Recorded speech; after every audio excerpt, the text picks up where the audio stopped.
Alors, je suis heureux de vous accueillir pour ce nouveau tuto où on va voir aujourd'hui comment fonctionner avec des modèles de projets, avec des templates dans BubblePlan, puisque vous pouvez soit avoir des projets qui repartent de zéro et donc que vous créez à partir de créer un projet de manière traditionnelle, hein, mais vous pouvez avoir le besoin sur des projets récurrents ou dans des métiers où on fait souvent les mêmes process, soit en interne, soit vis-à-vis des clients, de gagner du temps et donc d'utiliser des modèles, des templates.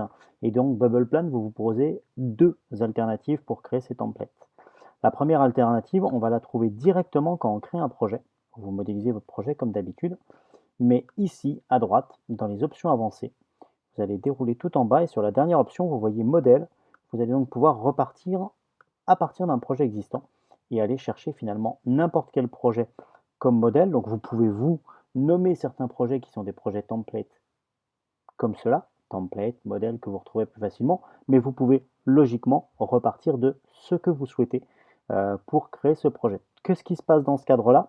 L'outil va tout simplement reprendre l'ensemble de votre cadre projet, le transposer dans la nouvelle période que vous souhaitez, et vous allez pouvoir comme ça gagner du temps puisque l'ensemble de vos éléments seront là. Bien entendu, tout est remis à zéro par rapport au modèle de base, c'est-à-dire que les actions sont décochées, les états d'avancement sont remis à zéro, et ainsi de suite. D'accord? Petite subtilité sur cette partie template globale. Ici en bas, vous avez une case à cocher. Attention, je vous invite moi à la décocher.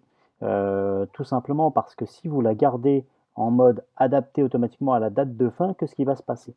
L'outil va prendre en considération le facteur qu'il peut y avoir entre votre modèle de départ, imaginons que j'ai un modèle de projet qui date, enfin, qui dure sur un mois, et ce que j'ai calibré ici. Donc si moi je utilise ce template, mais que je me propulse sur un nouveau projet qui lui serait sur 6 mois, et que je ne décoche pas cette case, qu'est-ce qui va se passer? L'outil va comprendre qu'il doit prendre mon modèle d'un mois et le transposer sur 6 mois, donc multiplier par 6 toutes mes périodes de bulles, tout simplement. Ce qui n'est pas du tout ce que je cherche, puisque moi, ce que je cherche, c'est de reprendre mon cadre projet, de le rebasculer dans le temps, et après, je pourrais l'étaler sur 6 mois, donc décaler mes éléments, et non pas les multiplier sur 6 mois.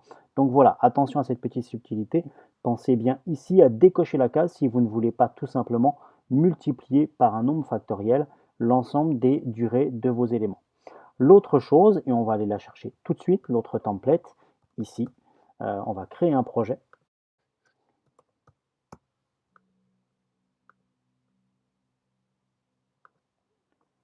Voilà, donc quand je crée un projet vierge, ici je n'ai pas besoin de cette ligne-là, puisque je vais repartir de rien.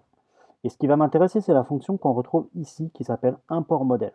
Import modèle me permet d'avoir une modale qui va m'amener dans les différents projets, donc un peu comme tout à l'heure, à la différence près que ici, si je choisis un modèle, là, il ne prend pas l'ensemble du projet puisque je peux décider de choisir quelle ligne de mon projet je veux récupérer. Pourquoi quelle ligne? Parce que je peux très bien, moi, avoir un modèle général, un master projet, dans lequel chaque ligne représente un microprocess et que quand je lance un nouveau projet, ce qui m'intéresse, c'est un peu comme avec un système de caddie, de pouvoir sélectionner quelles sont les lignes de mes processus qui vont être intégrées dans ce nouveau projet. Auquel cas, j'aurais juste à lui dire, non, tu me prends telle ou telle ligne et tu me les importes. D'accord? Donc là, il va m'importer des éléments. Voilà, ça c'est pour vous donner un ordre d'idée.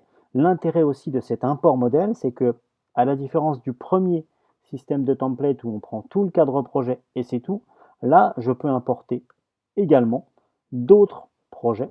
Donc je peux empiler des projets les uns par rapport aux autres. Je vais également pouvoir venir rajouter des lignes de process. Alors les lignes de process, ça peut être par rapport à une problématique métier, ça peut être parce que je veux lancer un projet que avec les lignes de synthèse, ou alors parce que je suis dans la communication et donc ce qui m'intéresse, c'est certains canaux sur ce projet-là et pas d'autres. Voilà, donc là, l'intérêt de ce modèle-là, c'est que vraiment, je vais pouvoir, moi, remonter toutes les parties via des lignes des projets que je souhaite, quitte à les empiler les uns par rapport aux autres.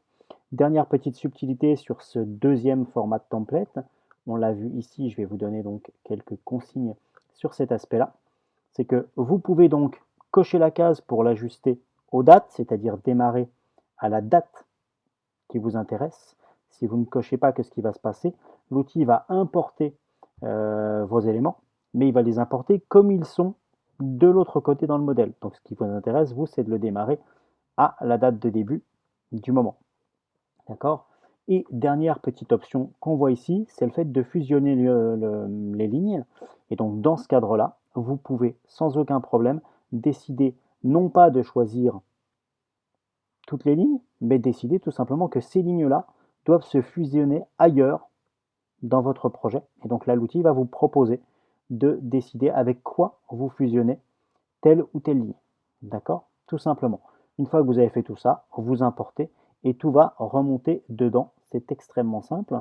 Voilà donc pour ce qui en est des templates. Ce deuxième format est un format de modèle qui va être finalement un peu selon votre bon vouloir en pouvant choisir des parties de projet.